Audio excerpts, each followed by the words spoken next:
order to improve our delivery of ABA services in our managed care organizations was providing a training where Dr. Menares and Dana would join me this morning in a discussion around the history of the ABA program, the diagnosis of autism, and the discussion around, or an educational viewpoint about applied behavioral analysis. We wanted to do this because one of the things I have learned in working with some of the cases that have come to light is that there are individuals within the managed care organizations that have responsibility for assuring that we can deliver ABA services, and that potentially there is not a sufficient understanding about the diagnosis of autism and the use of applied behavioral analysis services, ABA services, to treat that condition and potentially other conditions for which it may help ameliorate some of the symptoms or the condition that's being exhibited. When I say that, I'm referring to the fact that customer service folks need to know this, your case managers need to know this, your utilization management staff need to know this, and your contracting staff need to know this. These are key individuals who should or would be touching this program or touching with these providers or touching these families. And it's important that we all have a level set understanding about the diagnosis of autism and the services that are available to treat that. So Venus, do you have an intake of who's on from the plans? Do we see that everyone is represented? 37 people on, which would include us, so about 32 people. And are all plans represented? Yes, ma'am. All right. So I thank you for tuning in this morning. I hope that you will find what we're about to spend our time on to be helpful to you. I hope that we can answer any questions that you might have. I hope that you can take this back and apply it. Feel free, after the webinar is over, to continue the conversation with us. You can just email me, and I will work with my colleagues to get the response if I can't answer it myself. But I'm very grateful for those of you who have committed to spending the next 2 hours learning about autism and the use of ABA services. So again, going through the agenda, we're going to go through the history and background of the benefit. We're going to talk about the pathway to care. Mindy has done a great job of taking some original slides that I had done when I brought the program up in 2012 and added a clinical aspect to it. And so I'm going to, Dana's going to provide an overview of ABA, and we're going to talk about the ABA credentialing because I want to make sure everybody has the same focus of that, and we'll pull in some conversation there about the DDA providers who may be applying. And then we're going to talk about some ABA delivery methods. I really want y'all to understand how ABA is actually provided and the mechanisms and the scientific process that goes behind an ABA treatment plan and how that plan reflects that child's success. I want to thank Jean Marie and Dana and Mindy for assisting me with this training. Guys, I really appreciate it. We've spent a lot of time on the phone. We've spent a lot of time working on these screens. Without Mindy and Dana, we wouldn't even have a program. So I'm very grateful for the time that we've spent to provide this training to our managed care organization staff. So thank you all. Thank you. Can we do some housekeeping rules? Yes, Those of you on the phone, you are muted, and we want to make sure that If you happen to somehow get unmuted and your phone is on hold, it's going to play music to everybody and we all won't be able to hear.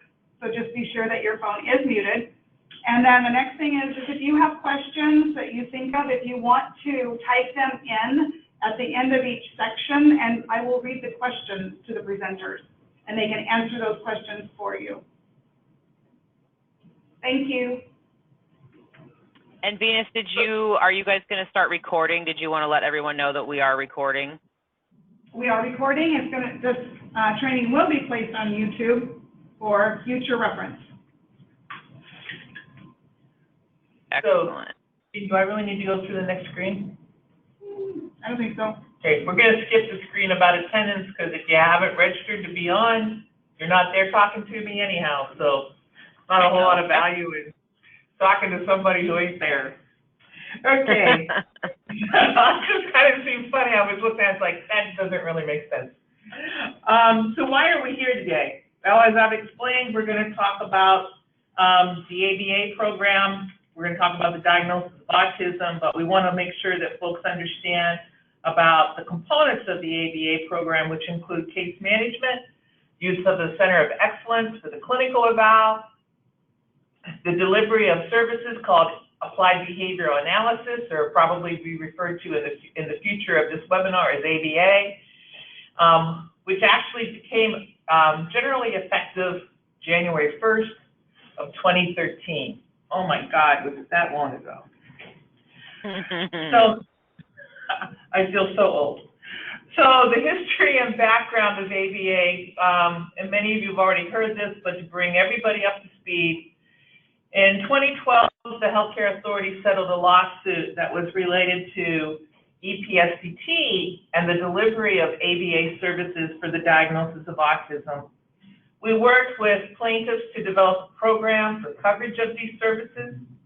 Seattle Children's was a primary partner in the development of the benefit and the process, as were members of the other community organizations such as Northwest, and without them, these folks, we would not have the program that we have today. The community support from both a clinical perspective and a behavioral analyst perspective in developing this program from a statewide level was just really significant and really contributory. In 2012, we actually started it in fee-for-service for some select children, but it effectively kicked off for anyone January 1st. In 2012 was applicable to the children who were the plaintiffs in the lawsuit. And then in 2015, after the program became stable, we moved it over to the administration of the managed care organizations. We know that nationally in 2018 now, 48 out of 50 states have insurance coverage for autism spectrum disorders. Washington worked with CMS to develop what could be considered the Medicaid standards. We were the first state that approached providing ABA services and treatment for autism through the state plan amendment.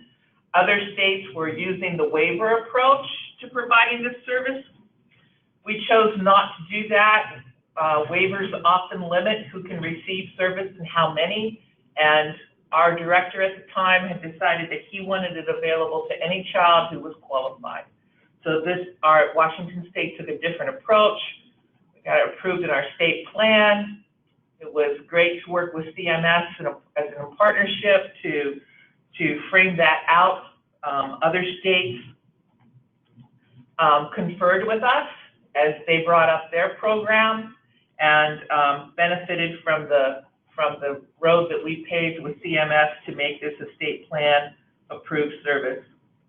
And the standards that we have developed are being applied nationally. So we were on the cutting edge. Very cool. Yeah, very cool. Very cool indeed. So, and I've talked to some other states, have learned how they have been able to work with CMS on some other issues, and it's really interesting how how other programs have developed. So it's nice to know what other states are doing as well now that the program is well established. So Mindy, I'm going to turn it over to you for a review of the current benefit and the program. Cool. Awesome. Hi, everybody. So I'm Mindy Minharas, like Gail said. I work at Seattle Children's. I am a licensed psychologist and also the clinical director of the Autism Center at Seattle Children's, as well as the director of our Applied Behavior Analysis Early Intervention Program. So I am going to go through some information about the pathway to care and just what that process looks like. When we get to the end of this section, we will take questions because this goes over, the next series of slides goes over quite a few logistical kinds of pieces and just how families access care. And I think this is potentially a place where there may be questions or confusion about these processes, and we want to make sure that you folks who are in charge of administering these processes really have all your questions answered. So this is just sort of a visual depiction of the pathway, and we're going to go through each of these components, but it starts with a referral from the PCP and then goes through a Center of Excellence diagnostic evaluation process. The results of that evaluation are then given to the family, who then contacts you guys, the MCOs, to be assigned to a case manager and to receive referrals for ABA. From there, the family then seeks ABA services with an agency, has an evaluation and gets a treatment plan developed, which then has to be submitted back to the MCO along with the diagnostic evaluation where ABA is ordered, and then ABA services can be initiated. So we'll go through those processes in more detail. And then in some cases, reauthorization is requested, and as you guys probably are aware, different MCOs have different requirements for that. Some don't have pre-authorization or reauthorization requirements, and some do. And the authorizations are typically provided for anywhere from about 3 to 12 months before, you know, a progress update and a reauthorization would be required. So let's dive into the steps. This pathway to care is derived directly from how it's written in the WAC, in the Washington Administrative Code. So what we've also done is, as you guys can see up here at the top, we've provided links to the WAC so that if there's any specific questions about how a policy or a procedure fits, you know, with what's required, a plan could also directly reference the associated WACs that outline each of these steps. So step one is just referral from the PCP or the parent or any other healthcare professional for a Center of Excellence or COE evaluation. And we'll talk a little bit more about who can be a COE in a few minutes, but that referral can really come from, you know, a broad range of folks. It can come from a school-based healthcare professional. It can come from an early intervention, you know, birth to 3 healthcare professional. It can come from the family. It can come from the MCO. It can come from the PCP, et cetera. But at that step, somebody is saying, you know, we think this child has autism, or this child does have autism, and we think they might benefit from ABA. We need somebody to evaluate them and determine medical necessity. Step 2 is then actually going through that evaluation. So at that evaluation, the diagnosis of autism is made or confirmed, and a treatment plan is outlined that includes orders for ABA services if appropriate. So we'll talk a little bit more about the details of that in a minute. Step 3 is once the diagnosis of autism has been confirmed and the orders for ABA have been provided, then the child is evaluated by a licensed behavior analyst or a qualified psychologist, and we'll talk again a little bit more about those credentials later. And an ABA treatment plan is developed.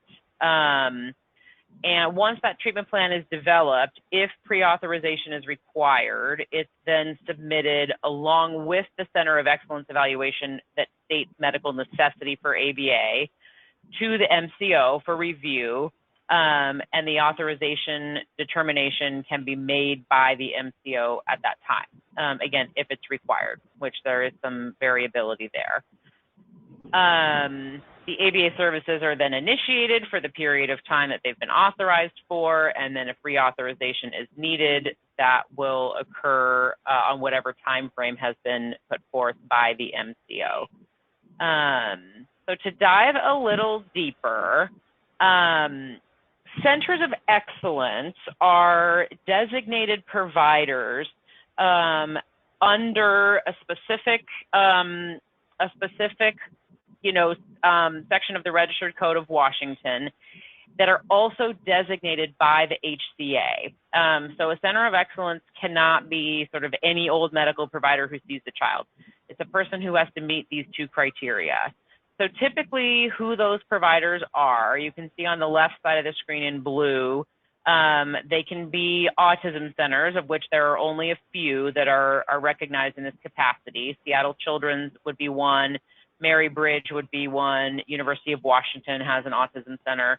And those centers have providers that fall into one of the disciplines that are under the independent practitioner section on the right side of the screen in the purple. So if the diagnosis is going to be made by an MD, it has to be a neurologist, a pediatric neurologist, a developmental pediatrician, a psychiatrist, or an MD with specific ASD training who has been approved as a COE by the healthcare authority.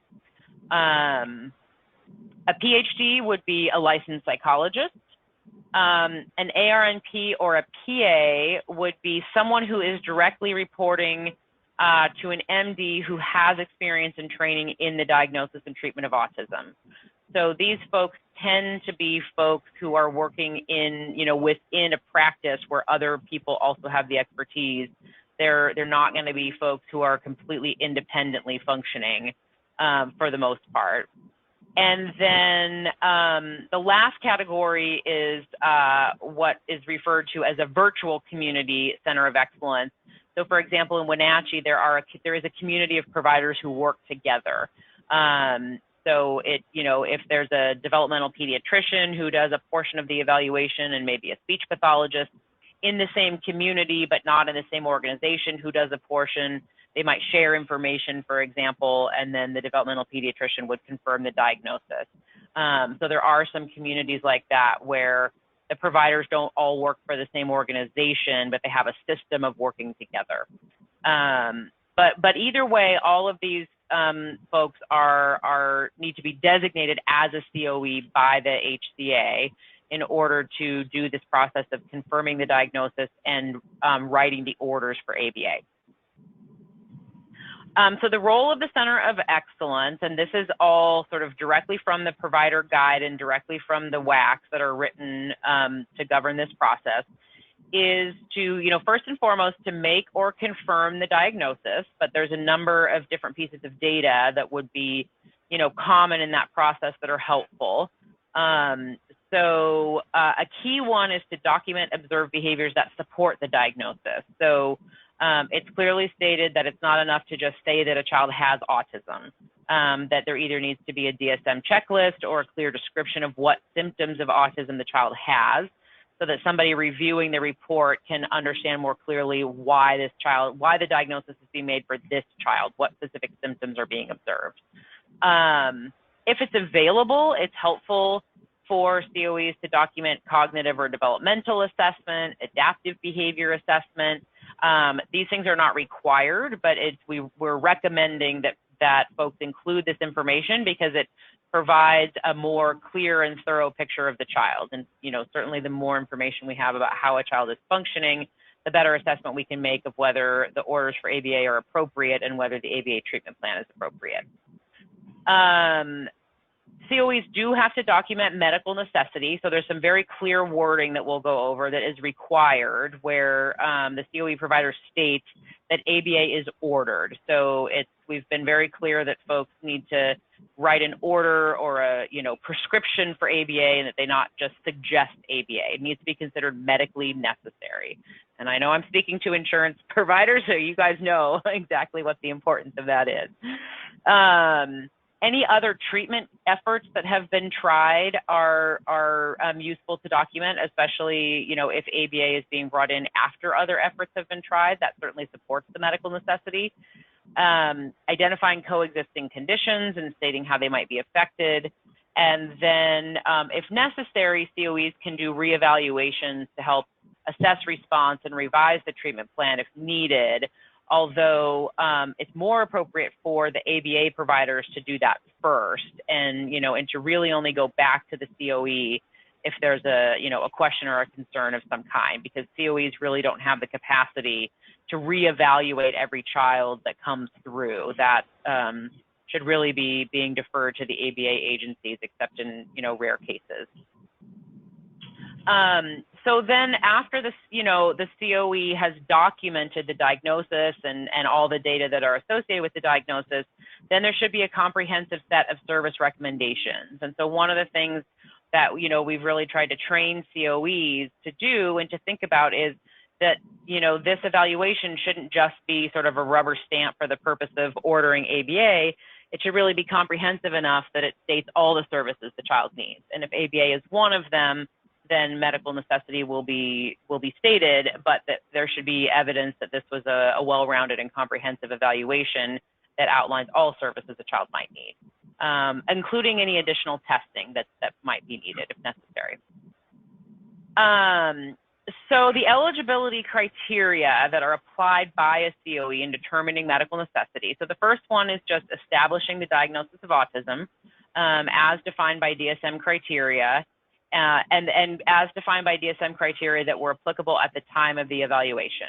So I think DSM-4 is becoming less and less relevant, but at the time that this benefit came into effect, DSM-5 was brand new, and so there were definitely kids who still had diagnoses under DSM-4 criteria.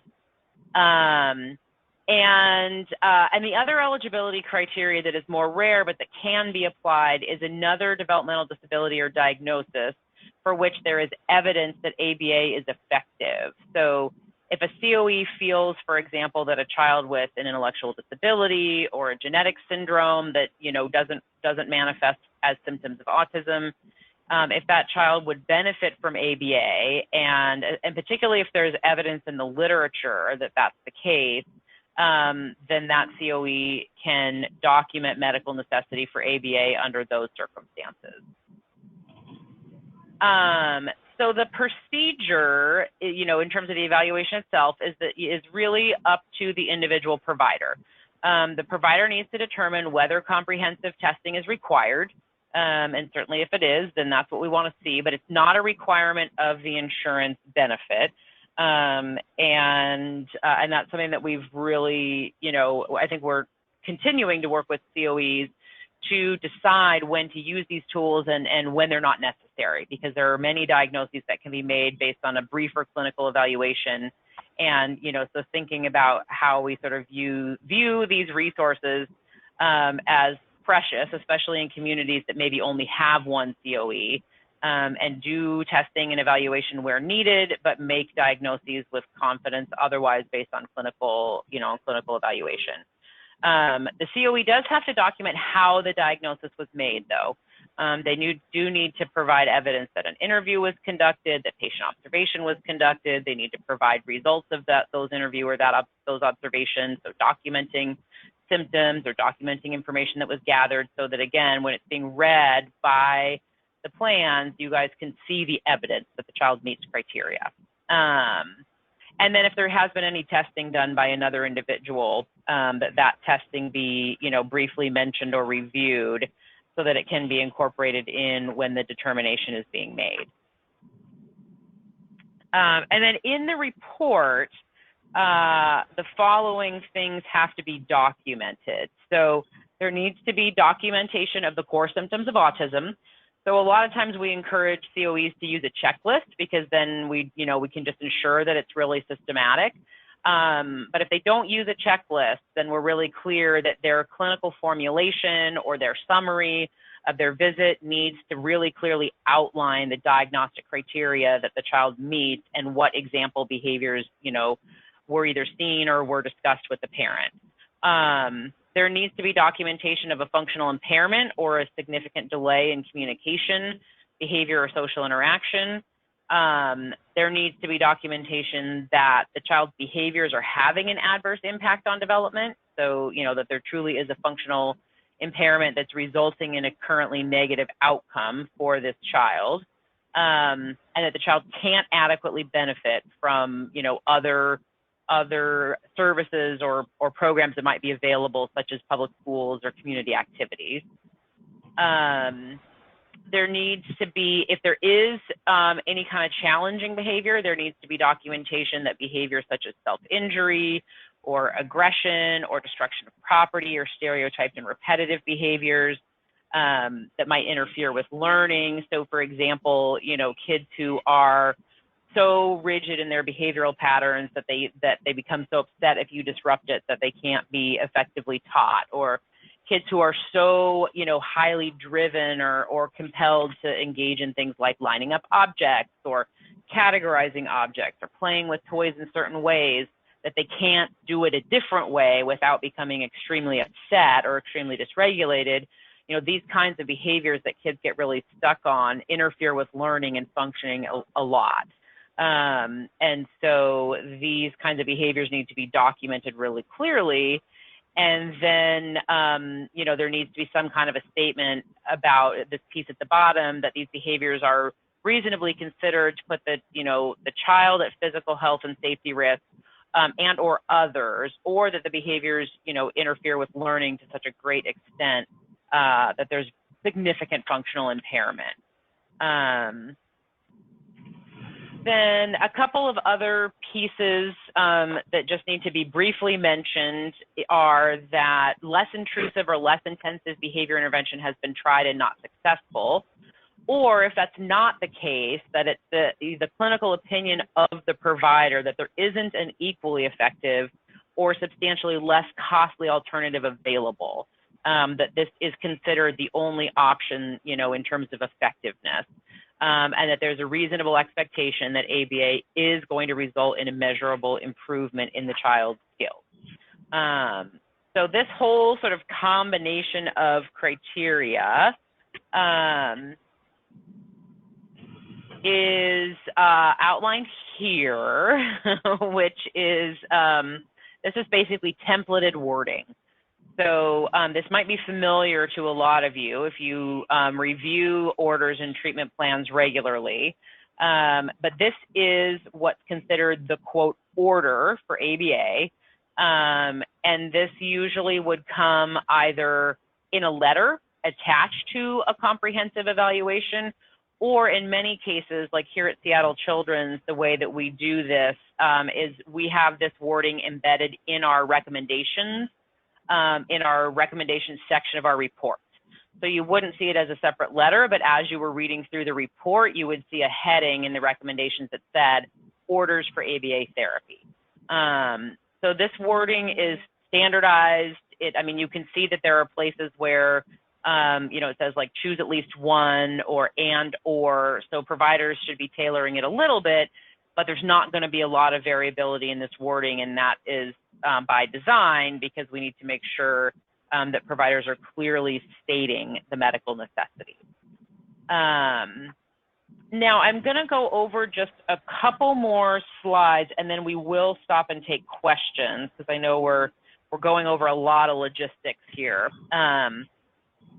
But let me just finish up this section, and then Gail, I'll have you do the one slide on, kind of once the COE evaluation has been completed, what the role of the MCOs is at that point, and then we can stop and take some questions. So if the child does not have a diagnosis of autism, if ABA is still considered effective, then an order for medical necessity can be written. And so the provider needs to include in that case what the diagnosis is, And then a really clear statement of medical necessity that also has evidence of the efficacy for ABA treatment of that diagnosis. So, you know, in some cases where insurance plans have questioned this, we've even encouraged providers to maybe provide a brief summary of literature or some citations from the literature, you know, demonstrating, for example, that ABA is considered effective with the intellectually disabled population. So these, you know, these authorizations are a little less straightforward and might require a little bit more review. But patients with other diagnoses who meet these criteria should be able to be made eligible for ABA services. Gail, do you want to go over this slide and then maybe we can stop and take some questions? Sure thing.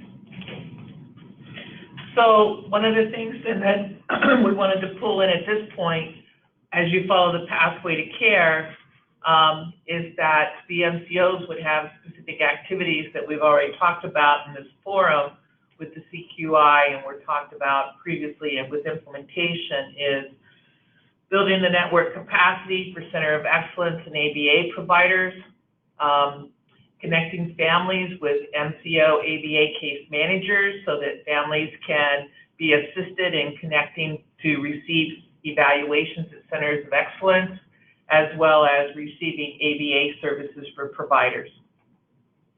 The case managers will also identify other services that may be required to support the child and family. We've talked about this before. Many of these children need speech generating devices. They need diapers. They may need other forms of DME or physician level services. And so this is a good opportunity to make sure that the child and the family's full breadth of services are being accessible to them. We also want to see the case managers, again, facilitate that access to those services that we just described, and that clients can receive those services.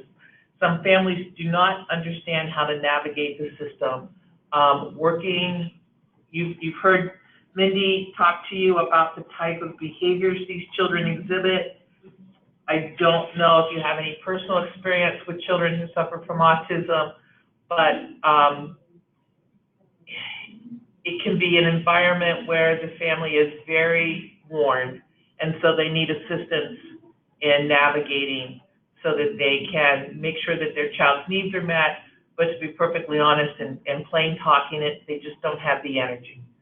So anything that we can do to assist them, I'm sure is muchly appreciated. The other thing is that y'all would, of course, conduct prior authorization of the services that are requested, and that you would assure that those services are initiated. So not just connecting them, but making sure that the auth is provided when requested timely, and that the auth is done timely when requested, and that services actually get started. So is there a transportation issue? Is there a language issue? What do we need to do to prohibit delay in the delivery of that care? And then just being there to respond to assistance as requested by the family. Again, going back to that point that they may be overwhelmed. It may be all they can do to get through the day.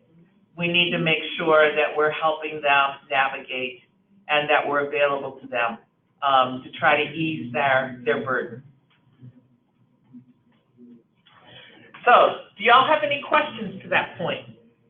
Yeah, so that was a lot of information. So yeah, I think it would be a good time for us to stop and see if folks have questions. Remember, you guys can type your questions into the box. So I wanted you all to hear from a clinician, for those of you who haven't had the opportunity to be exposed to this condition, to understand what type of behaviors families are trying to manage. What does this child look like on a day-to-day basis? Understanding that the breadth of those symptoms is variable child by child, because they go from a family or a child that is considered high functional to a child that has very limited function capabilities. So do we have any questions? Yeah. Oh, Gail, I was going to say if I can just, can I just add to what Gail said briefly? Please. I was just going to add, Gail, I mean, I think it's really salient what you're highlighting about what the families are going through and what the importance of the case management process is, and providing the assistance, not just with ABA, but like you said, if the child needs speech services for a communication device, or if they, I mean, I can't tell you how many families we write diaper prescriptions for because children aren't toilet trained at the normal ages. And the notion that the families are worn down and exhausted is really salient because, you know, even individuals with autism who have a number of good skills can often still have so many challenging behaviors and so many repetitive behaviors and rigid behavior patterns and compulsions and ritualistic, you know, type behaviors that I mean, these kinds of things get really exhausting for families, and it's a lifelong condition. So it's, I mean, I think it's really different from, you know, a child that has like an acute medical illness, or even if, you know, a longer term medical illness, you know, like going through cancer treatment or something. While certainly those kinds of situations are terrible, this kind of a situation is really chronic and long term. And so I think what you just, you know, highlighted is really salient about the importance of the role that the plans can play in assisting families. Families need a lot of support to do that legwork. The only question that I've received so far is, will the PowerPoint be sent out? And yes, it will, following the presentation. I have a question from Caitlin. Does COE provider designation from HCA expire? Next part of the question. Yeah, I guess it wouldn't expire. It would potentially be a provider who doesn't any longer want to do that. But I would hope that if someone lost, if there was a center of excellence and there was a provider there, like a developmental pediatrician, who was the core of being a center of excellence, and that person left that position and wasn't replaced, I would hope that that center of excellence would realize they no longer met the criteria and would defer those requests for scheduling and would let Becky know. The other part of our question is, do we go off the COE provider list on HCA's website only? No. We've talked, we need to expand within your network the opportunity that you have, because you may have practitioners who are not enrolled with fee-for-service. So that gives us an opportunity to expand that network and get your providers that are unique to y'all involved in this pathway to care. Can the COE list have a last updated date added? Sure, I can ask Beck to do that. Okay. Next one is, what is DDA's responsibility? In delivering services, these services. So DDA doesn't have a responsibility, y'all. We do. DDA was providing positive behavioral support. Positive behavioral support is a tool in the toolbox for children with autism. It is the issue with that is that DDA filed for their waiver in September of last year, and CMS recognized that there was a potential overlap between our ABA benefit and their positive behavioral support benefit, as well as some other services that we offer, such as skilled nursing, therapies, some coverage for DME. Those are the ones that immediately pop, and some mental health services. Those are the ones that immediately pop in my head. So HCA asked me to work with DDA on trying to delineate between the services that we provide and the services that they provide. And Becky Peters and Nancy Height from our clinical fee-for-service side of the house joined me in those meetings, Nancy being the skilled nursing program manager, Becky being the ABA program manager for the agency. And The point was to try to do a delineation between what they would pay for and what we would pay for. CMS is very clear that a state plan amendment covered service, which is administered by the healthcare authority or a behavioral health organization, and when I say healthcare authority, that means that which we have delegated to an MCO, so you're included in our pocket there, or a behavioral health organization, and again, if you're an MCO in an integrated region, you're included in that pocket there, that we have to pay first. It's a hierarchy that CMS reinforces that has to be followed. So in going through that deliberation of who is responsible for what, the first obligation to providing ABA services falls on us. DDA is rewriting their waiver to be very defined to a smaller set of services such that there will be no more confusion, hopefully, in regards to what they provide versus what we provide. And they will not be providing an ABA, positive behavioral support type service. It is too risky from having the CMS perspective in regards to how there was an overlap in the provision of those services and a failure to follow that hierarchy. So it's falling on you. That's why you're getting the emails from me when they're reviewing children's cases and discontinuing their service. They have been grandfathered for 5 years for some children who are currently receiving services to give us time to move them over to our benefit. But that's why we're contacting you directly on a case-by-case basis and asking you to reach out, participate in how you can expand your network for ABA and the need to get those kids enrolled, because we are the first payer. DDA will only be able to provide a service that is not covered under the SPA. And that's why they're rewriting their waivers to make sure it is clear what is not covered under the SPA and therefore an option for them to provide under the waiver. And CMS won't approve it if it's close. Right. Michael's with me here, our legal advisor on this issue, and yes, CMS will not approve it if it even smells like it's the same thing. So a lot of pieces that I had worked with DDA in the past when we first brought up the program, I guess this is just continuous quality improvement under the most recent delineation that we're going through. And I would offer to you that the mere fact that they had to have their waiver renewed brought it to light and was the catalyst for a conversation around being more specific and separating the two services under the two different payers. Does that help? How can we expand our COE network? Well, we can talk about that.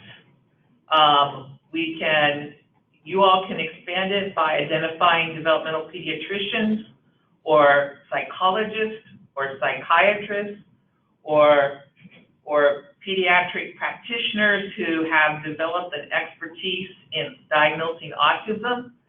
I will share with you, for example, one of the centers of excellence that we had worked with early on, basically were interested as a PCP because they had several children in their panel who had autism and they wanted to do a better job. So they went and got continuing ed credits for diagnosing and managing autism and developed that expertise. So the issue would be that you need to identify individuals and reach out to practitioners in your network and ask them to assume this responsibility. And when I was building our network, I focused on, again, developmental pediatricians, psychologists, and psychiatrists. I looked at pediatric folks on the websites to see what type of diagnoses or conditions they were felt they wanted to accept children in or they specialized in, and that's how I targeted my connections to try to develop the Center of Excellence when I brought up the program. The other option is we still have funding for training. So this spring there was a training done at Basics Northwest here in Lacey for providers in this area, in a fairly broad regional area, and I think there were about 30 different people that attended that to develop Center of Excellences. But there are still some areas that we need to work on this, and in this meeting, the CQI forum, we'll be working on a state map that shows where our centers of excellence are, where our ABA providers are, and where we need to work together to increase capacity and opportunities doing that. So that's something that we'll be discussing the next time that we get together. Gail, do you also want to mention briefly that folks who are interested in becoming COEs can receive training through Seattle Children's? So if MCOs identified providers who needed additional training, there is a way that those providers could get that training. Right, exactly. We can support that training. And actually, I sent an email out last night to the 3 plans that are in Southwest. Some parent advocates reached out to me and want to develop a COE down there. And so I've asked you all to work with me to work with them, and then we'll be in touch with Seattle Children's about providing a training down there. Potentially, I think Amy does a lot of that work, right, Mindy? Doesn't Amy do a lot of the provider reach out, Dr. Carlson? Yeah. From UW, yeah, she does. And then, and then we're kind of in the process of now that, you know, Chuck Cowan isn't doing trainings as much, we're in the process now of identifying a new set of folks who can do the COE training so that you know, providers can learn more about how to diagnose autism. Right, so I was going to reach out to Amy and I believe Dr. Stubbe and ask them to attend that meeting with me, or at least by phone. Yep, that'd be great. Once I get a response from the plans. So yeah, so that was the money I think I referred to earlier, that we still have money to pay Seattle Children's. We contract with them for this training. So want to explore that more. But I think the map that we're going to work on will present to you all will help us appreciate where we need to build capacity. For example, and the reason this is important is, Mindy, do you know what the wait list looks, or the year out wait list is for Seattle Children's COE? Oh, I mean, at this point, I don't even honestly know, like at least a year. Yeah, exactly, at least a year. In spite of the fact that we work on it constantly. I mean, we just held 2 Saturday clinics to try to, you know, get some of those kids off the list. We've done all kinds of improvements and changes to our diagnostic process. But yeah, I mean, we just can't, you know, we're just constantly fighting an uphill battle. Right, so that's why we need to expand access in other areas, particularly rural areas of our state. Well, the burden on families is really significant. I mean, even if we didn't have a waiting list, you know, if a family has to come here from Omak or Tri-Cities or Vancouver, Washington, and, you know, I mean, it's just the burden on families to do that, to get a diagnosis, is really significant. Exactly. The travel issue, the wait issue, it needs to be less burdensome. And to let you know, at Northwest Autism Center in Spokane, we keep a COE list for the region, an updated list for the COEs and the ABA providers. And we are constantly recruiting physicians and others that want to be COEs. And we just had a COE training that's April. So we have more COEs in our region, but we're constantly recruiting, asking them, and then reaching out to Seattle Children's and the Healthcare Authority to have them come over and then also do those trainings to continue to get those across the state. Yeah, that's so great. Dana, if you have identified providers in your area that are providing COE services, are they reflected on Becky's list? Some are, but actually, honestly, some are not because they have requested not to be on the state list because they don't want to be reached out across the state, some of these pediatricians and providers. And so some of them have been listed on ours that aren't listed on the healthcare authority, but are approved by the healthcare authority to be a COE. But how does that help the plan access those providers? We're trying really hard to make sure that the providers are on the list and continuing to ask them to be able to be on the state list. But anyone can also call in our region, Northwest Autism Center, and then we just do a publication of whoever's on our list that are a COE. So maybe we'll have to figure out how to get that information to the plan. Yes, we can do that. Especially if it's someone in their network, they would need to know that that provider was available for serving children in that region. Correct. Yeah. Okay.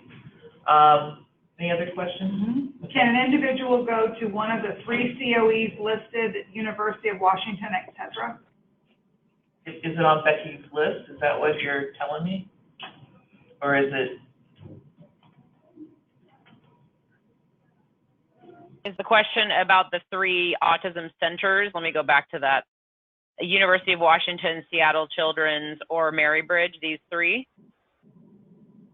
I think if that's the question, the answer is yes. Those are 3 recognized COEs that are autism centers. So that's 3 of them. That's 3 of them. Because there's more than that. Yeah. Correct. Yeah. And the center in Tacoma, the UW, they're still doing assessments, right, Mindy? As far as I know. Mm-hmm. Yeah. So there's also a satellite in Tacoma that was doing assessments, and that would be on Becky's list. Can an adult go to a COE for autism diagnosis? Well, I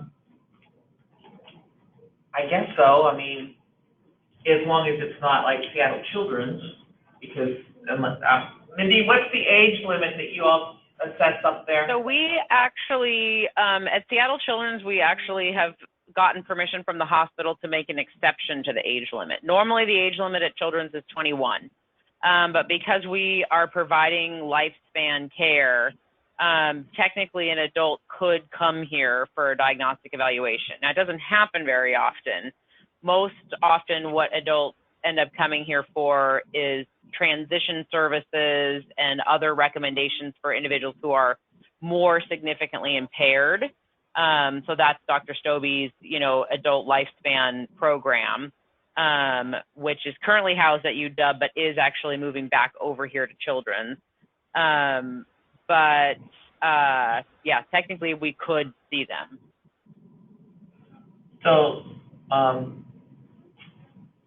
yeah, I think we would not stop anyone from going. Making a diagnosis, having an assessment, and making a diagnosis by a physician is a covered benefit. So, is that all the questions then? That's it right now. Okay. All right. Yeah, Perfect. So let me go on then to introduce Dana. Dana's going to provide us an overview of ABA, and Dana is a BCBA over in Northwest, over in Spokane. Before she starts, I want to say this, is that when we were talking about the MCO's role, some of you may have heard some of my stories as the original program manager, but I want to share a couple with you so you can understand the importance of what this service is all about. For those of you who haven't heard my story, great. For those of you who have, then I would say bear with me. We had an 18-year-old young man who would use an iPad only to answer someone with one-word sentences. Okay, no, yes, maybe. That was all that he would do. He would only answer people's questions. The speech therapist was very frustrated. She could not figure out how to motivate this child, this young man who was quite capable, to initiate conversation and dialogue using his iPad. She could not figure out how to get him to do it in that way besides just answering questions with one word. The child began ABA services. He was an 18-year-old young man for whom I approved ABA services in the very beginning of the program. And the ABA provider, the BCBA, and the speech therapist started to work together. As a result of their collaborative effort and the ABA provider sharing with the speech therapist how she could best approach him, how to change her approach with him, he began starting conversations using his iPad. He knew the words.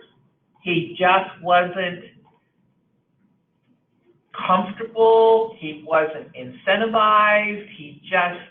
Maybe he just couldn't be bothered because he was 18. We all know that teenagers have their moments. So, but whatever it was, that between that ABA provider and the speech therapist, he became very, very fluent using his iPad and was able to initiate conversation and continue conversations with more than one-word answers. I thought that was remarkable. So the one thing that you need to appreciate with ABA is that their technique, their skill set, their ability to understand how to help that child achieve goals is applicable to other services that that child may need, such as any speech, OT, or PT, or any other type of service that will help that child improve their level of function. It could even go down to potentially, I had an ABA therapist help a child with autism learn how to become potty trained. The child was 15 and they had never used the bathroom until the ABA provider became involved in that child's care and helped them understand about using a bathroom and clicked in what was necessary for that child to begin to independently be able to use the bathroom. So I want to share with you and need you to understand how important this is in regards to helping these children achieve the skills that they were not else able to achieve, and by working with others to reach goals that go into areas that you can't even possibly imagine until the BCBA does the assessment and can figure out what little steps they're going to work on as they improve that child's ability to function and their quality of life. Dana, all yours, babe. Just a second, I got one more question. One more question, Dana. Are there any COE known for culturally competent care? Dana? Do you know the answer to that, kiddo? Or Mindy? I have one suggestion that I do believe is a COE, which is Hope Central, which is in South Seattle. And it's an organization that was actually started as a primary care organization to serve multicultural families in South Seattle. And they have worked a lot with us to establish expertise in autism, but their focus is on culturally competent care and embedding themselves within that the community in which they're housed, and having providers that are from that community who are, ethnically and culturally diverse themselves. So that's maybe the only one that I know of that's really focused in that way. Yeah, and I don't know of any that are focused in that way over on our side, but Open Doors is a nonprofit organization on the west side of the state, and they work with families and providers and interpreters, and that is their entire mission to do that. So it's a good access for families to get connected with. Yeah, and we've done a lot of collaborating with Open Doors. That's a good suggestion as another resource. around supporting families with autism, and particularly because they do a really nice job with culturally appropriate patient navigation. So they not only do they, have interpreter services, but they have really skilled patient navigators who are, again, from a lot of the various cultural communities that are represented in the Seattle area, at least, and provide the patient navigation from the cultural framework that the family is from. And they are actually doing a webinar coming up, which we can share for providers of how to be working with interpreters more effectively. And so they have webinars and education quite often. Oh, that's good to know. Yeah, we can send you that information. Yeah. Open Doors is a group that invited me to speak in 2 different regions in the end of 12 and the beginning of 13 about the program. Great. All right. Well, as Gail said, I'm Dana Stevens. Yep, sure. And I'm a board certified behavior analyst. I'm the director of clinical services at Northwest Autism Center. We're a nonprofit organization in Spokane, and we actually do applied behavior analysis services as well. And I can't tell you, Gail, how much I appreciate your starting off with the intro to ABA. I think you highlighted it quite well. Many times we get calls from families and other providers, such as trying to do occupational therapy, but these kids cannot access that form of treatment because they have such high levels of challenging behaviors or don't know what, like Gail said, how to incentivize them or their reinforcement. So we work together so they can access other forms of treatment and get a real multidisciplinary and all the different access to services that they need. This section, we're just going to be talking about why ABA, why is it important for us to have it as a medical necessity and covered, as well as we're going to go into what it is and how that treatment is applied and giving you some more concrete examples of what we do for that. So this slide here just talks about the evidence. I have to say that ABA and applied behavior analysis has been studied for 50, 60-year span, and we have numerous studies that actually state the efficacy of it with autism spectrum disorders, as well as some other developmental disabilities. As Mindy said, there are citations out there that ABA is effective for other disabilities and populations as well. And so if the COE thinks that that is a medical necessity and they can benefit from that, there is a lot of research to demonstrate that. All right, Mindy. So another thing about ABA is they have a lot of statements of support. This is nothing new. The Autism Speaks has widely approved and endorsed applied behavior analysis, and they're our premier national organization for autism.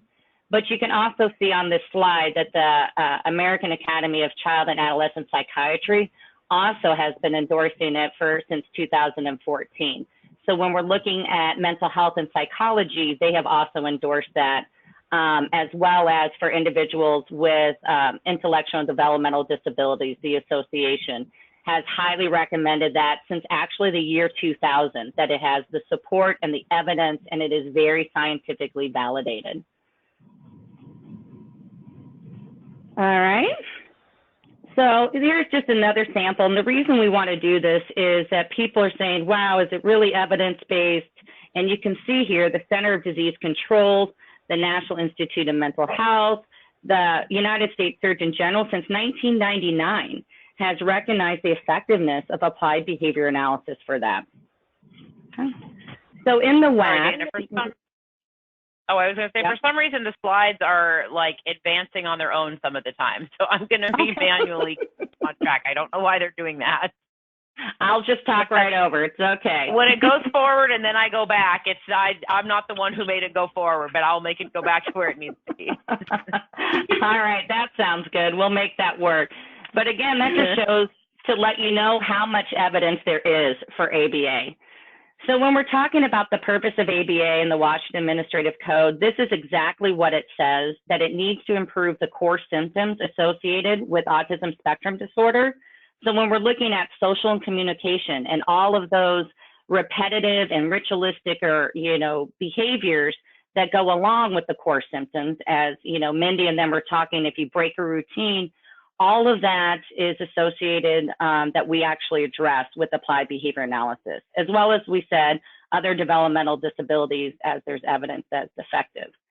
What I like about this of how they did the purpose of ABA here was that they're talking about the services support learning. It supports all skill development. It can assist in all areas of domain, such as social, right? So when we're talking about interaction with peers, developing friendships, playing, greetings, all of those things, applied behavior analysis can actually benefit for those, as well as we've talked about extreme challenging behaviors. So if a child, the families cannot go to the grocery store because the child, drops on the floor and has a meltdown, those are things that we will be able to do, things that they can access all forms of life across their community. We don't only do behavior though. That's what people have the misconception. We do other skill development as well.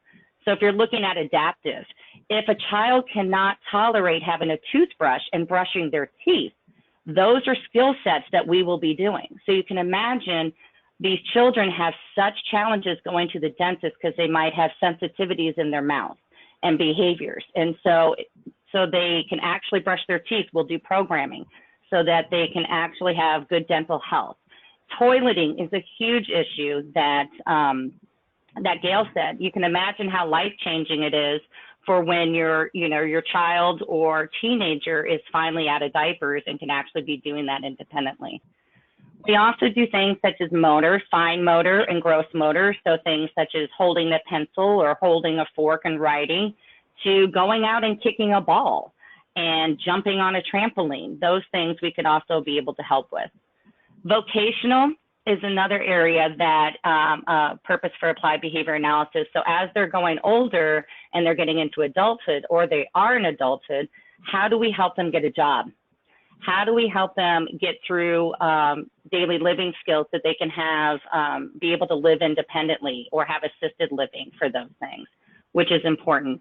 As well as, of course, the cognitive issues that we have, such as, learning all the academic skills and doing puzzles and different things. So here you can see that applied behavior analysis does a whole huge realm of skill development that we have had proven to be effective with. Okay, Mindy. So here's a very technical, but one of the classic definitions of applied behavior analysis. So really, we have some of these highlighted that we'll go through in the next couple of slides and talk a little bit more. But it is the process of systematically applying our interventions. We are very systematic. We are very scientific with it. We take lots of data, which we will be showing, to demonstrate that our interventions are actually responsible for the changes of behavior. Another word here is looking at socially significant. That is the key component, is changing the lives and quality of lives of all individuals. That is our number one goal. If I can get data to say, oh, they pointed to this or they pointed to that, but they can't go to the grocery store and point what they want or request, it doesn't matter. And we'll talk a little bit more about that. And so, but we really are very scientific and systematic about it. All right, Mindy. So breaking that down a little bit of really what it is, again, it's systematic application, it's scientific, it's all about the principles of human behavior. We look at positive reinforcement, and we look at all the different scientific principles that we know we can get change in behaviors. We do change, as you'll hear about, the inappropriate behaviors. So they might be screaming, they might be hitting, they might be kicking, they might be falling to the floor. But what we do is not just decrease those, we teach them the skills that are going to replace for those things. So for example, if a child is screaming and they want that cookie and they're screaming and they're starting to hit themselves because they want that cookie, but they don't have the communication to be able to do that, we're going to find out why they're screaming. Oh, they want to request something. And then we teach them an appropriate way in teaching of skills to make sure that they can get that appropriately, which then decreases that behavior. So again, we really make sure that we reliably demonstrate the behavioral improvements are caused by what we do. And Mindy's going to go over in a little bit that goes over what a goal might be, and then how we take the data for that. We take information on those behaviors in the moment, at the moment. We evaluate it. We make sure that our interventions are working. If they're not, then we make a change at that time. So it is really systematic and very detailed. Sometimes I say that when I'm a BCBA, I feel kind of like the Terminator, where you walk in a room and I can just look at everything and do an analysis. Let's look at the environment. What are those factors that are trying to get these challenging behaviors? And what are the things I need to change so that this person can access this environment and be able to do and get what they need? The number one thing about it, which is one of my favorite things about it, is its social significance. It promotes a family-centered and a whole life approach to intervention. We work with other disciplines. We work with the family. We can't do our work without having information from the family and those caregivers to say, what is important for you? So we'll ask them, where do you wish you could go that you haven't been able to go because behaviors are in the way? If it's not important to the family, then it goes against our science. If it's not important to that individual to be able to increase their quality of life, then we don't do that intervention. We need to make sure that it's going to really increase their quality of life and make a difference, not just that we're having them do behaviors just because that's what we do. Another part of the family-centered and with those families, we'll talk about in a little bit later, but the families must review that treatment plan prior to either submission or implementation of the treatment. They have to agree with it. And there's also family goals that we work with them. So we're not only working with the individual, but we'll be working with the schools, we'll work with the families, we'll work with their outside providers, we'll work with their physicians. So we take lots of data for some physicians if they have a medicine change and they are looking to see how the behaviors are affecting that and if there's any side effects.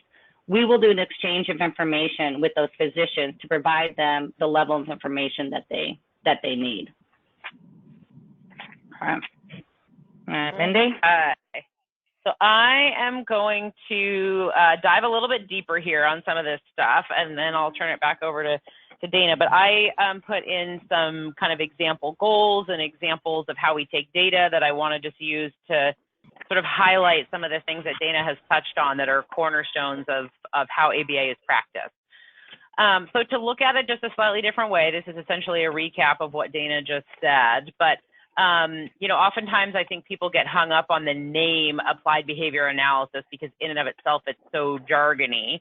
And so just to break that down a little bit and really bring to life what, you know, what we're actually talking about when we talk about these components.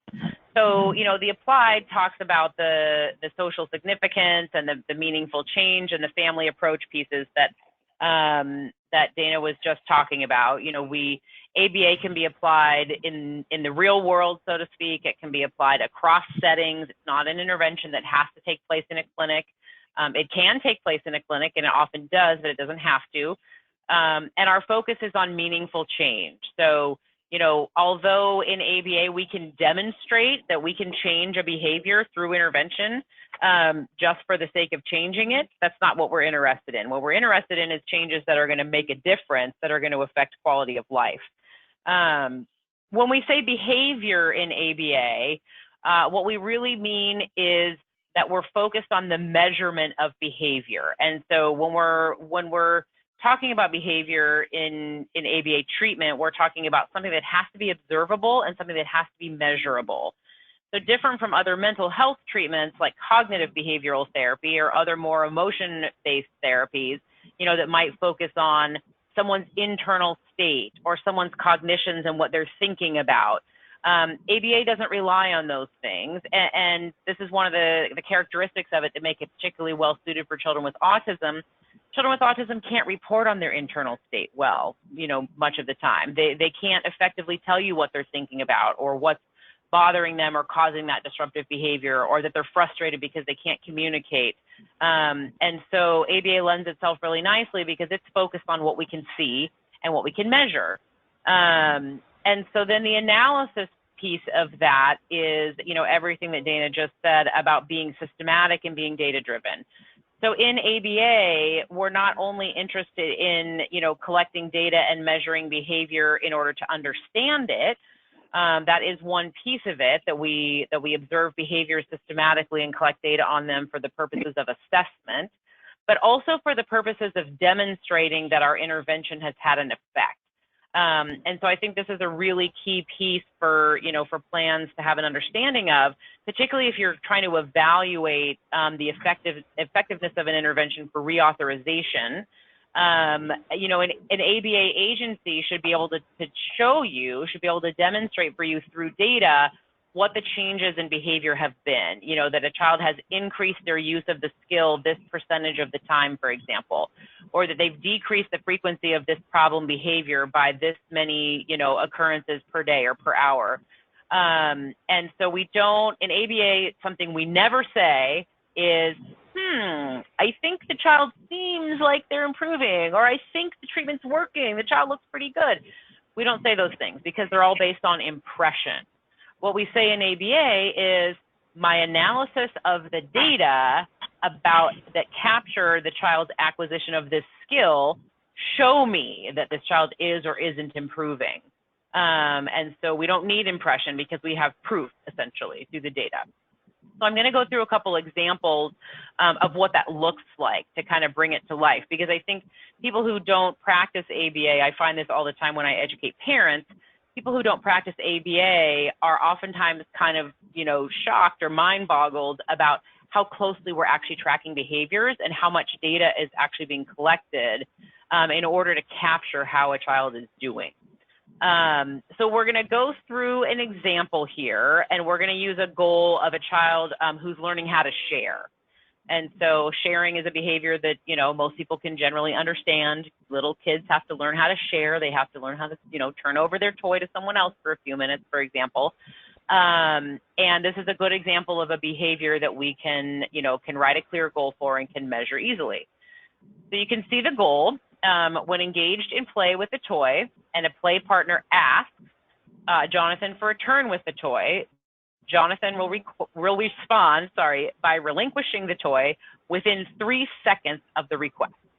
That's very clear, right? As opposed to an unclear goal, Jonathan will improve his ability to share with his peers. Now that might be sort of the overarching, you know, gestalt of what we're going for, but that doesn't tell us anything about what is the actual behavior that we're teaching, which in this case is relinquishing the toy within 3 seconds. And it doesn't tell us anything about how we're going to measure it. Like, how would we recognize that that behavior has occurred if we haven't defined what it is? And so this is an example of how a goal should be written. There should be a very clear definition of the target behavior. Now, to get a little bit more detailed so that people can actually see, you know, how we might teach that. So I think, again, sometimes people don't realize how much specificity goes into teaching behaviors. So again, here at the top, we have the goal that the toy is going to be relinquished within 3 seconds of the request. And then you can see, and there's lots of different ways to write these kinds of programs. So by no stretch of the imagination should this be held up as the only way to write a program. But what's really key here is for folks to be able to see how specific it really is. So it literally specifies down to the level of detail of how do you start the instruction? You know, you wait for a situation where he's playing, you know, with, in the first, you know, case, multiple pieces of a toy, because that's easier than when he's playing with a single toy. So he has to master this objective, the set 1 objective, before he's going to be asked to do the set 2 objective, which is if he's playing with a preferred toy, then you ask him for a turn. Then there's a prompting strategy. Probably he's not going to do it initially, right? Because he doesn't have the skill yet. So we don't expect him to just know when we say it's my turn what he's supposed to do. So we have a prompting strategy that starts with, you know, the highest level of prompting, which is physical assistance, and then slowly moves him to a lower level of prompting as he gains independence. So this really clearly specifies how the therapist should be assisting him in learning this behavior. Then we have an entire section on how do you respond to him once he has engaged in the behavior. If he gives you the expected response, then, you know, first of all, how is that defined? What is the expected response? Then what is the therapist supposed to do? How do you reinforce that behavior so that we can enhance his learning? If he makes an incorrect response, how do we correct him in order to enhance his learning? Or if he makes no response, what do we do? Then how do we set up the teaching environment? You know, so what kinds of toys or materials should be used? What part of the day, since this isn't a classroom program, what part of the day should the skill be taught in, et cetera, et cetera, et cetera. So again, you know, there's lots of different ways to write a program. And so what I want to highlight here is just how specifically ABA lays out the programming. Any therapist who, you know, is trained in ABA should be able to walk in, read this program, and implement it correctly with Jonathan, because all the steps in the sequence are laid out so clearly. So to give you guys an example then of how we would collect data, again, this is an example data sheet. By no stretch of the imagination is this the only way to collect data. There are entire books written on how to collect data. There's a book that came out recently, actually, that was written by some of the folks at the Experimental Education Unit at the University of Washington called Show Me the Data. And it's an entire book on how to collect data on all sorts of different behaviors. And it has, you know, example data sheets in it for everything you can imagine. So this is just one, but I use this one because it's pretty simple and it really kind of highlights how closely behaviors get tracked. So if we were using this data sheet, this would be a data sheet for one child for one day. So you can see it says daily data collection sheet. And each one of these blocks of 10 is for one goal. So if this data sheet were filled in, it would say like sharing, you know, for example, on this block, and it might say verbal requesting on the next block, and it might say toilet training on the next block, and it might say imitation skills on the next block, and so on. And then each block represents 10 trials. So each one of these lines is a place where the therapist can record what was the cue that was given, like, for example, meaning did they have to provide a prompt or provide help to the child, or did the child function independently? And then what was the child's response? Was it a correct independent response? Was it a correct response where the child needed help from the adult? Was it a incorrect response? Was it no response? And so every single time the child is asked to share, then the response is going to be recorded. And it's a minimum of 10, but a lot of times, you know, we might get more trials than 10. The way we have our program set up, and I think this is pretty standard, is a minimum of 10 trials for each goal per day. And a child might have anywhere from like 5 to 10 goals. You know, so if a child has 10 goals and we're trying to get a minimum of 10 trials on each goal, that means that every single time we ask a child to do something, we're recording the response across 100 trials in a day. So it starts to give you an idea of how detailed the data collection really is. And that it's every time we ask a child to do something, we're going to record their response. So from that, then, what really makes the data useful is there has to be some way of summarizing the data. And many or most programs use graphing. So I'm going to show a couple of examples of graphs. Although graphing is not the only way to summarize data. Some programs might use like a summary sheet where you take the numbers from each day and fill them in so that you can see the trends in the numbers. But graphing is, you know, pretty much a standard in applied behavior analysis because it allows you to visually see, and that makes it really intuitive to make decisions about what to do next. So this is an example of a graph where a child learned a behavior really quickly. So across the bottom is each date of service, and you can see there was a week in the middle where the child was absent. But and then up the side is the percentage of correct responding independently versus the percentage of responding where the child needed a prompt. So again, this is still sharing behavior, but the closed-in circles, the little dots, are independent responses, and the X's are responses where the child needed a prompt or help from an adult. And this is a very classic pattern that we look for to show that a child has quickly learned a skill. So you can see at the beginning, the child could do it a little bit. You know, he could share some of the time, but not very consistently, and he needed adult help a lot more of the time. But then very quickly, he came to understand what the expectation was. And so the independent responding went up and the adult prompting went to 0 really rapidly after basically 1 day or 2 days of targeting this skill. And on the 3rd day, the child hit 100% independence and no prompting was needed. Then the child missed treatment for a while. And so once he came back, we didn't just move on, even though he'd hit 100%. We wanted to verify across a couple days that he was still at 100% before we went on to the next target behavior.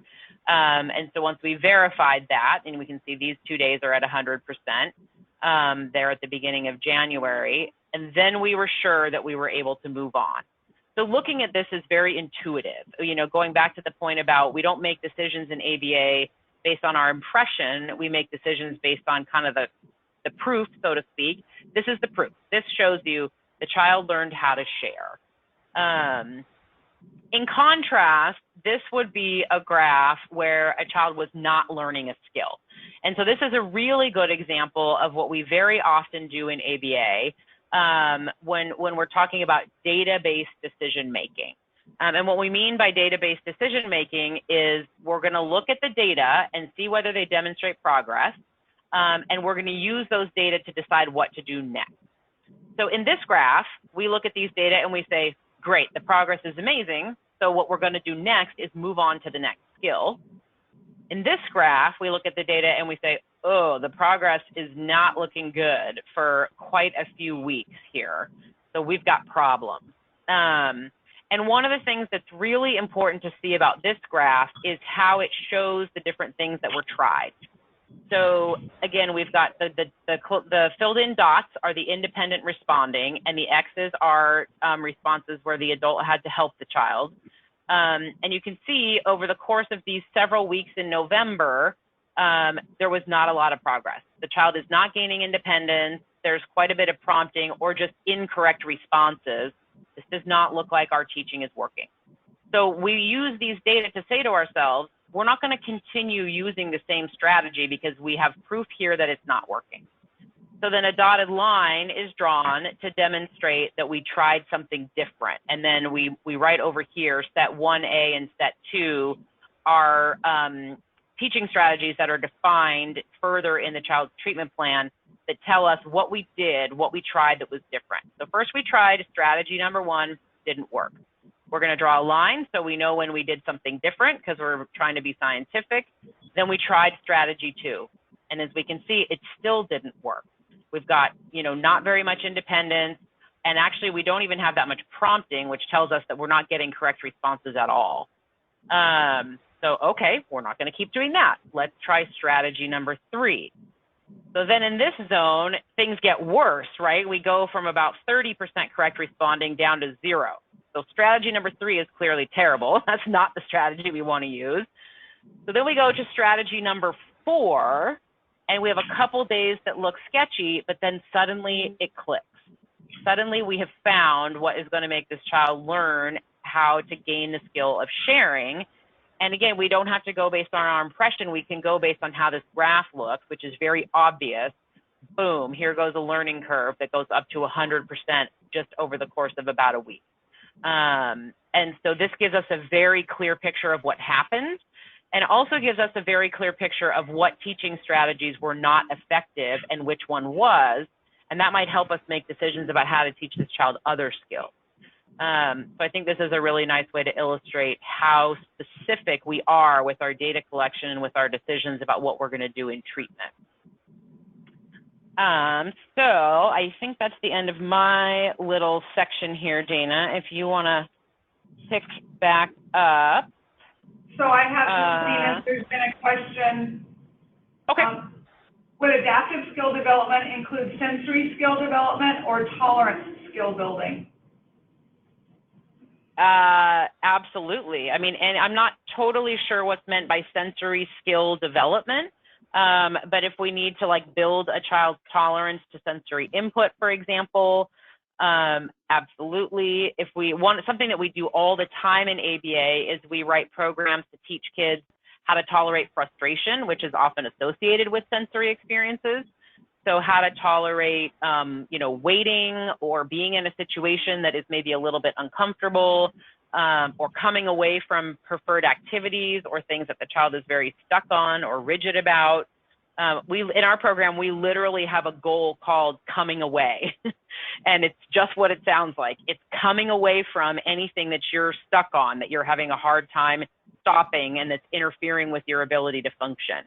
And so we'll practice that skill and we'll reinforce the child for doing it, and, give them controlled access to whatever that is. Let's say it's, a child who writes letters repetitively over and over again and gets upset when we have them stop. We might give them controlled access to that activity, like as reinforcement for other activities, but we're also going to have them practice coming away from that activity, because they need to learn that in order to function, in the natural environment or in the real world. And the same kind of thing applies to sensory, type behaviors, having a child get used to touching things that are aversive, that they need to be able to touch, or hear sounds that are aversive, or hear songs that are aversive. If you can't stand to hear, the good morning song, then you're really going to struggle in circle time in preschool. So rather than telling your preschool that they can't sing the good morning song anymore, we've got to teach you how to tolerate that song. And so a lot of those kinds of things we would absolutely target. Okay, actually, I think I have a couple more. Oh, sorry, go ahead. How much should caregiver be involved in the treatment? Not seeing it that much.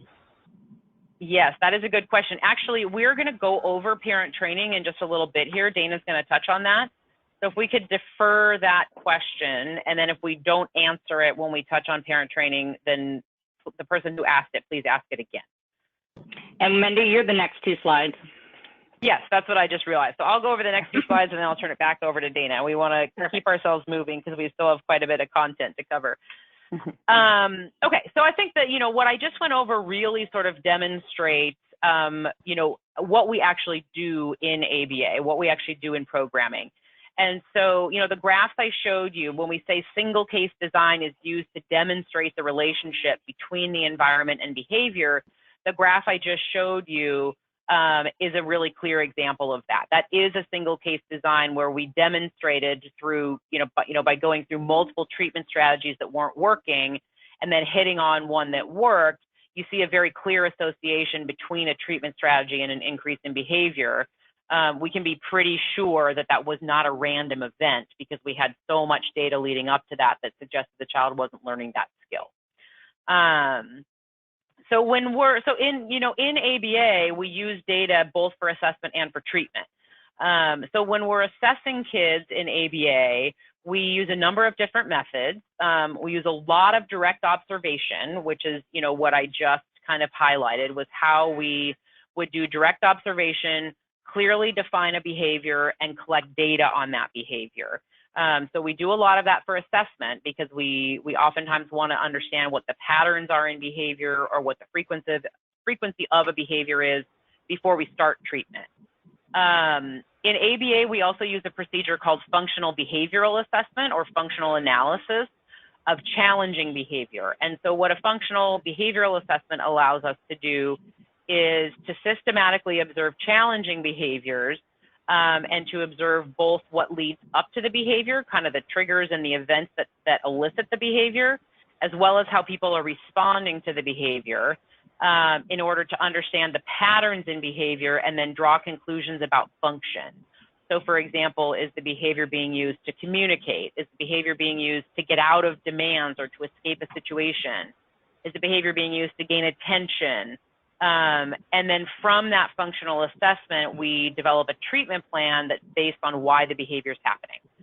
Because one of the things that we know from years and years of research in ABA is random consequences for behavior, especially for children with autism and developmental disabilities, don't work. So you're going to get timeout for hitting doesn't work if we don't know the function of your hitting behavior. For example, if you're hitting because you want to escape demands and then we give you timeout, we're actually giving you exactly what you wanted. We're letting you get out of demands by giving you timeout.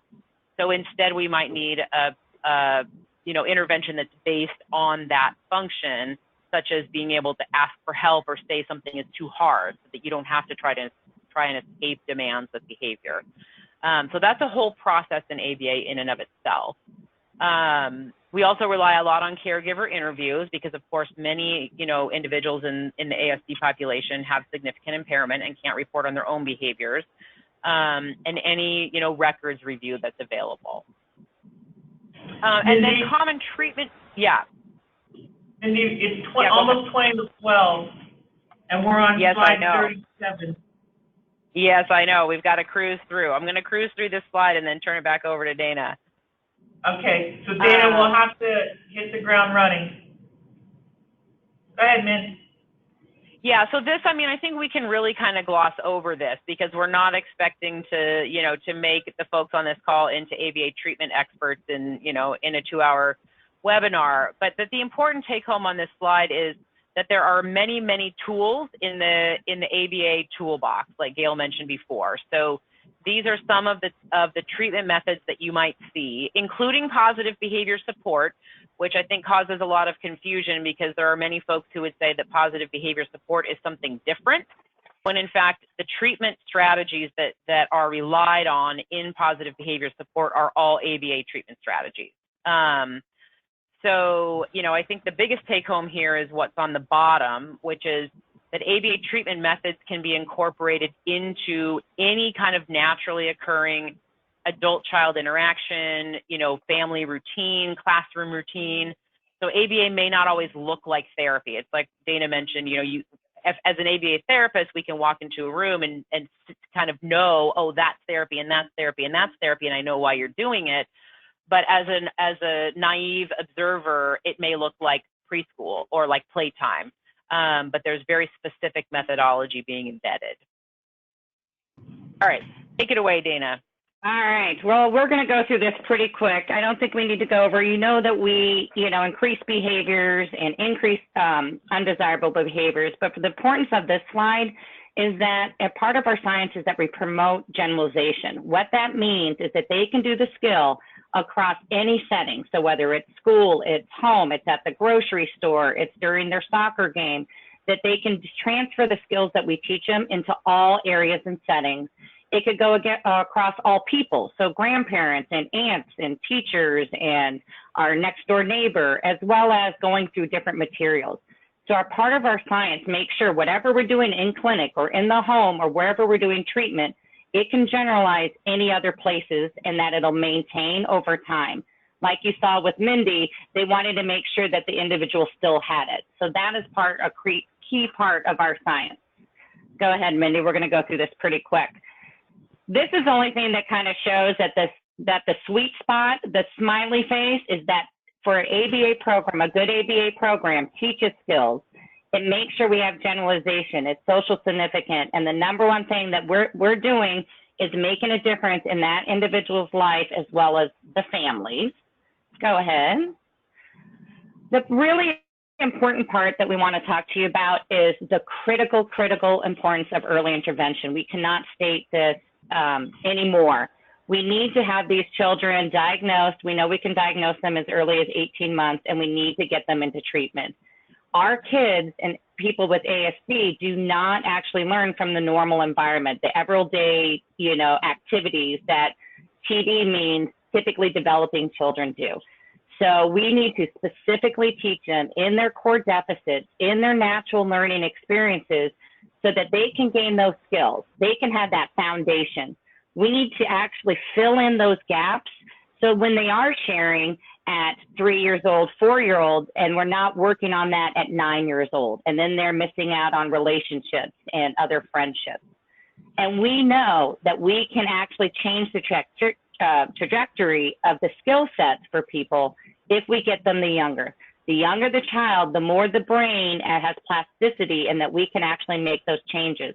So the more we can get them in that early intervention is going to be the key. There's many times we have kids in early intervention and then they go into kindergarten and they don't need special education services.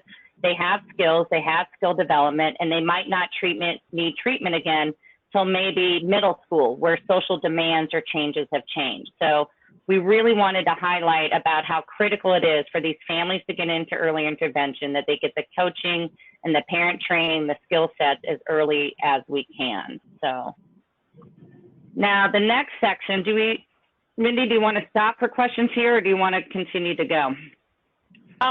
My thought is that if we can continue to go, because I think this next section especially is important to make sure that everybody has an understanding of credentialing. Maybe we can try to take a few more questions at the very end, if that sounds okay to everyone else. Great, and then make sure we have questions. I'll try to go through this as quickly as possible. Applied behavior analysis, and you can change the slide there, Mindy. One of the things in July 2017, we finally had a new law that went through that we have a Department of Health license for specifically applied behavior analysis services.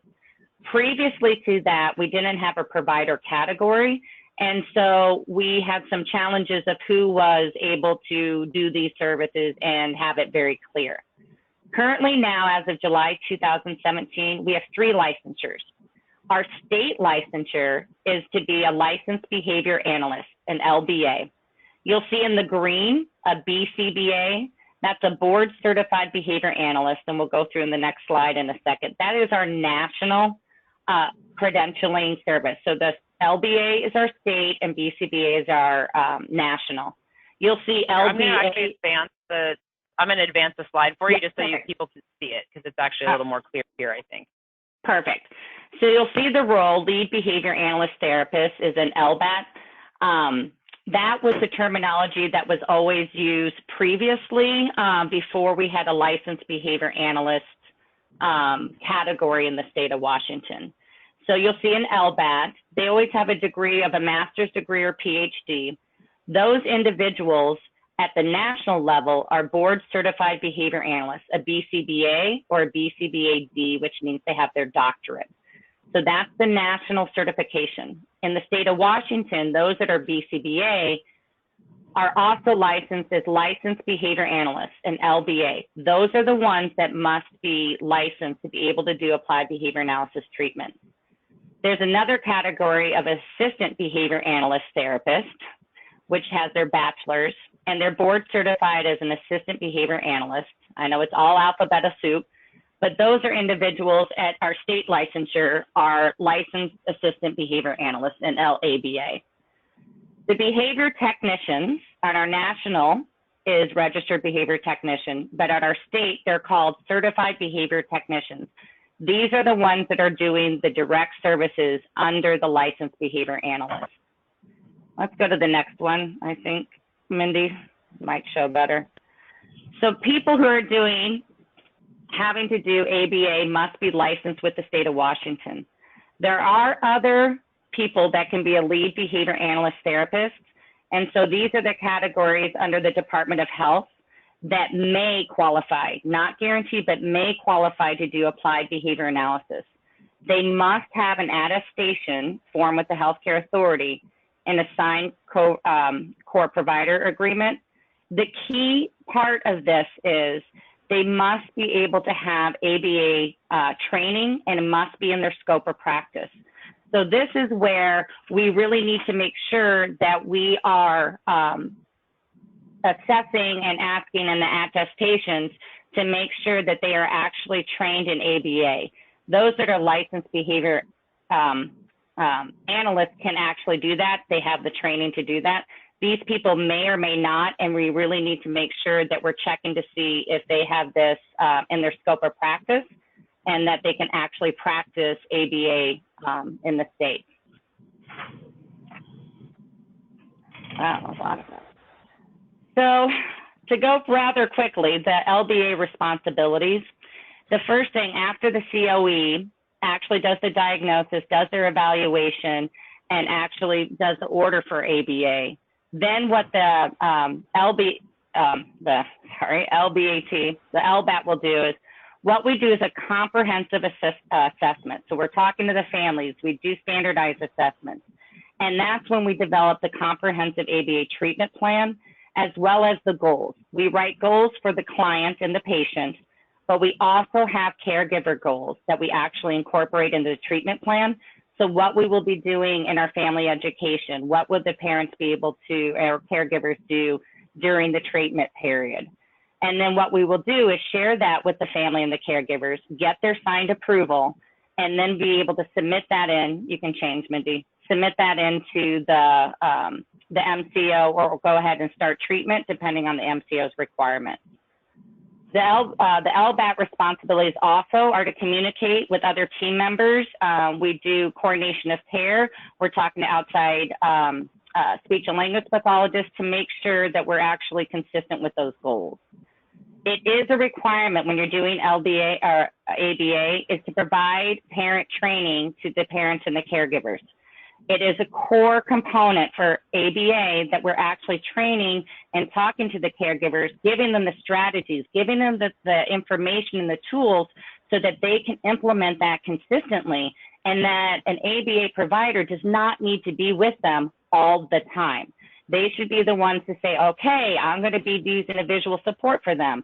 I'm going to be setting up the environment this way, and I'm going to use this communication device. So then again, it can impact them on a bigger level for that. The last thing that the LBAT has to do is supervise 5% of the direct care provided per week by the certified behavior technician. So we always have to be in there supervising, seeing what the treatment's doing, making sure they're doing it appropriate and the programs and the data is collected correctly. Okay. Now the CBT, the behavior technician, they are supervised by the LBAT. So the LBAT is the one that is doing all the programming, all the modifications, making sure things are going on. But the CBT is the one that's actually doing the direct treatment. They're the ones, as Mindy said, with all the data program they have. They're doing the prompting system. They're doing the intervention. They're taking the data and they're going through those. They can also help the family members, showing them what they're doing, helping with generalization and maintenance, as well as showing modeling and coaching for them during the treatment itself. So this is the way that we're doing this, and this is the way we can do it and answer questions during that time. They must review the client's process with the LBAT at least every 2 weeks. They must be going through, as we go through data so quickly, we need to make sure that they're following the program correctly, that if any changes are made, that it's clinically done by the LBAT. And so they'll consult with them during the modification of any techniques or anything changes that are going to need to happen, as well as articulate to the LBAT when problems or challenges occur. All right. And Mindy? Another thing that they do is they're the ones keeping that documentation. They're the ones that are making sure the data is taken on those behaviors, on the intervention, what the response was, how did we do the modifications, what's the plan for the next visit, and how we're going to track and do that. So they're the ones in the front that even if the LBAT's not in doing treatment, the CBT is showing the data and marking that, so then the LBAT can come back and say, wow, yep, that's not working. We need to change that. So the LBAT doesn't need to be with them the entire time, but relies on the data and the information by the CBT, okay? So then the last thing that they must do is to make sure that they're documenting that the time of treatment and how long that treatment actually occurred, okay? Okay, so I'm going to talk for hopefully about 5 more minutes, and that would leave us a few minutes for questions. About some of the delivery methods and settings. And I think one of the most important things for us to highlight here is that ABA can be delivered actually in any setting, and that the delivery methods could be broad.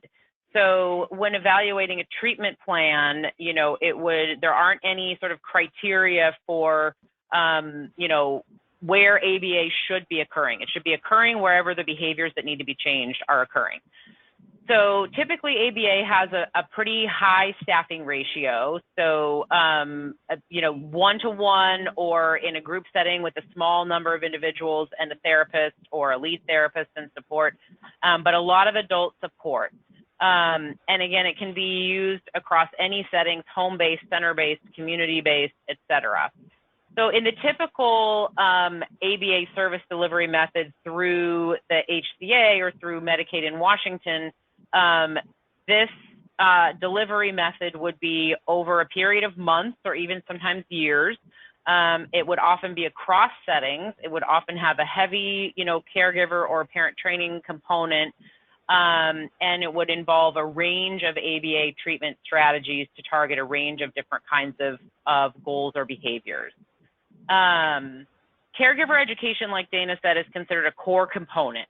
So this should be considered standard of care. This would be a really good thing, for plans to look for when reviewing treatment plans and to give feedback to agencies about if they're not doing parent education, because it's key to generalization and maintenance.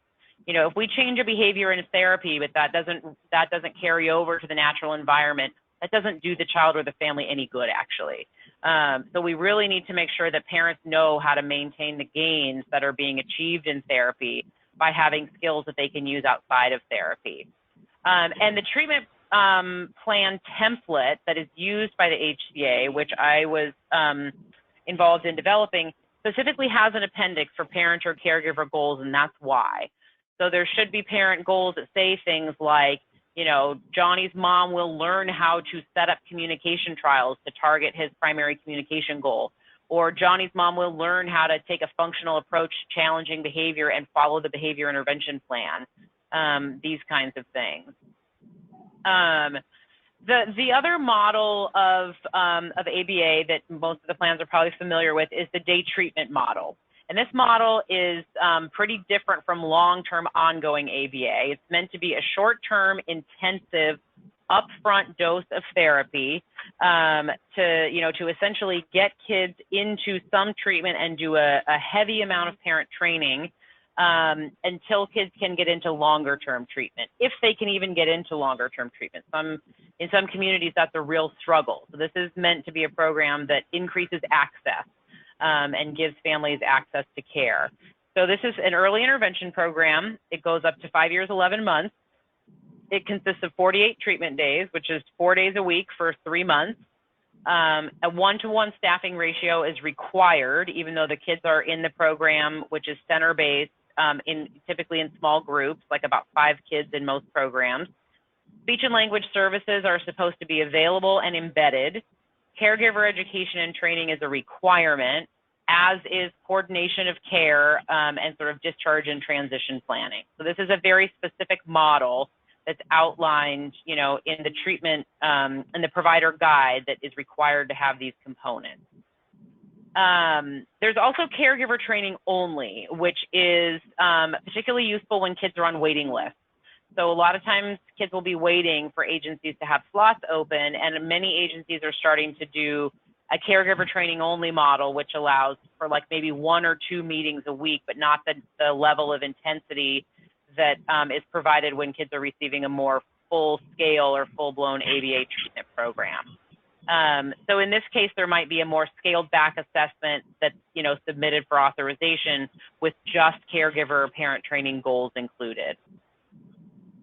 Telemedicine is also covered. It only covers certain things such as program supervision when the child is present, direct services to the client or the family, and then family training, which doesn't require the child's presence.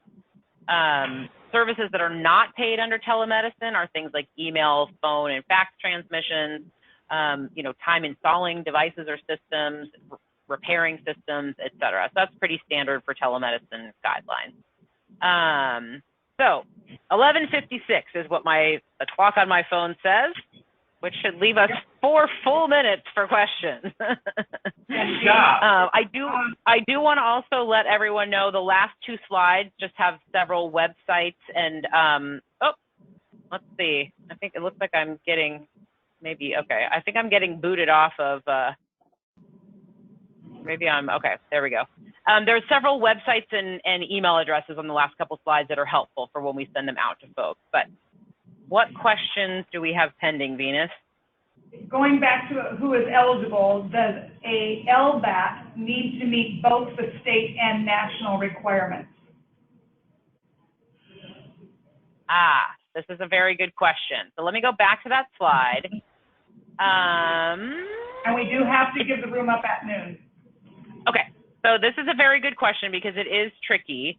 The LBAT has to, at the BCBA level, they either have to have their BCBA or they have to have one of these degrees, one of these mental health related degrees, and be practicing within their scope. They can't be any other sort of equivalent. They have to meet one of those sets of requirements.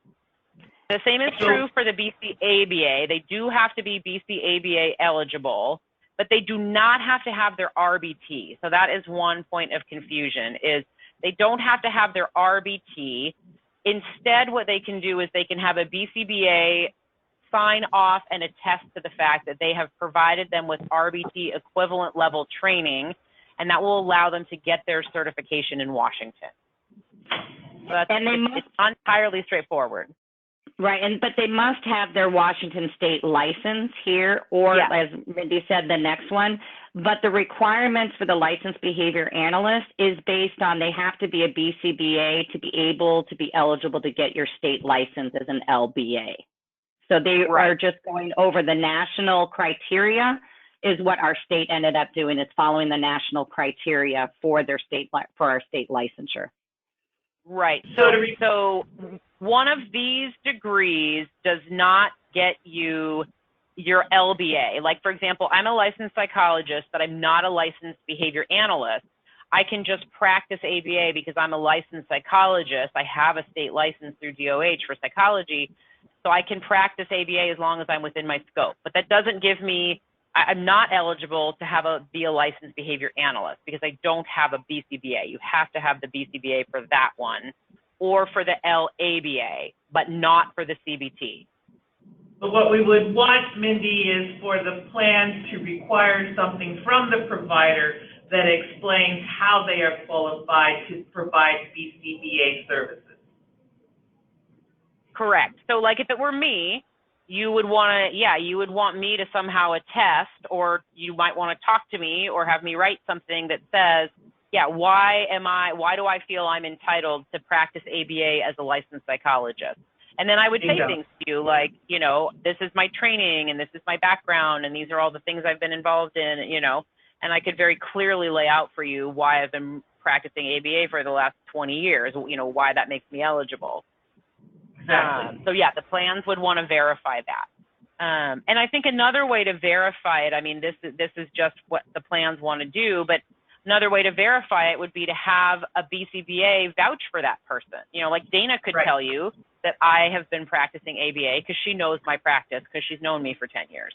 So, or for 5 years at least. So y'all, DOH has gone back and rewritten their rules around this licensure. It didn't previously have that nuance, but there was an oversight because folks like Mindy and some other practitioners who have been BCBAs for a very long time of their professional career were eliminated from the option under the previous rule, and DOH has rectified that. Right.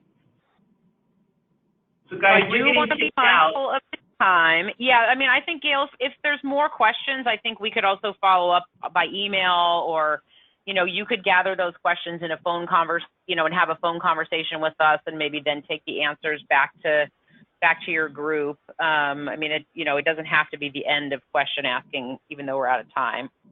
No, we definitely don't want the end. So if you all have questions, I propose that email Venus, give us your questions, and it's feasible that at the next CQI meeting, we could dedicate the opening and invite Dana and Mindy to that, and if we need to, and we could answer some questions in that forum if we can't do it through email.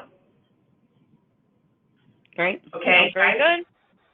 Dana, Mindy, Jean Marie, thank you all very, very much. Thank you, everybody. Thank those of you who attended from the plans. We are most appreciative of your interest and commitment to this benefit. And those of you in a conference room, please assign someone to send me the list with email addresses so I can make sure everyone is accounted for as attending, as well as I can send out the information to you all. Thanks, Dean, for all your help, too. You're welcome. Thanks, guys. All right, thanks everyone. Take care. Bye. Thanks.